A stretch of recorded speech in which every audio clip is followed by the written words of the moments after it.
Here in the Hume region, we're seeing amazing leadership from community-based organisations who are focusing on community-owned energy projects, microgrid projects. We're seeing strong engagement by local governments, talking with renewable energy developers about how large-scale solar and other renewable projects can be compatible with existing land uses, and these are exactly the conversations we need to have if we're going to make this clean energy transition a success for everyone. I'm just so excited. I think it's going to significantly shift things for our region. And not only do I work for DELWP, I live in this region, so I just see there's great opportunities.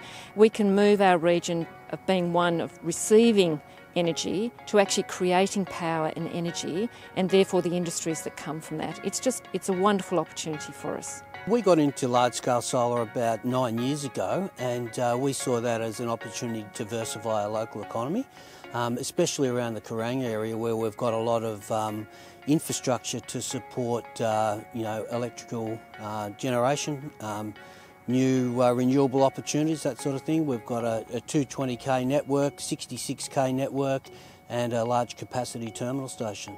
Mondo has been involved in enabling the community to actually build renewable energy at a distributed level, so very much at the residential level.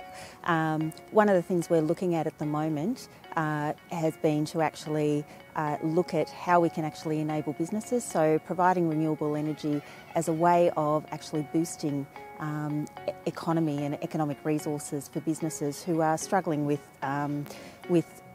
electricity costs. So the Community Energy Network, we started that in March of this year, and it's a group of most, if not all, of the community energy groups from across northeast Victoria, and we all came together to create a bit of a space to start talking about some of our shared projects that we were working on. About 4 years ago, a group of local people got together after a renewable energy forum hosted by Indigo Shire. And at that time we were really interested about what role community groups could play in the progress really of renewable energy, and what role in terms of getting good benefit back to community, but also assisting in the whole decarbonisation mission that so many of us are on. So the feedback has been pretty amazing in the context that there's a lot of enthusiasm. So we went out talking to different businesses and talking to community groups about being part of this project. We found that we've actually got a waiting list of businesses and that we couldn't fit everyone into the project initially. We are going to be at our best when we as communities say to the renewable energy sector, these are the outcomes we want to see. We want to see ongoing jobs, we want to see investment in infrastructure, we want to see lower electricity prices, we want to see a safer and cleaner environment.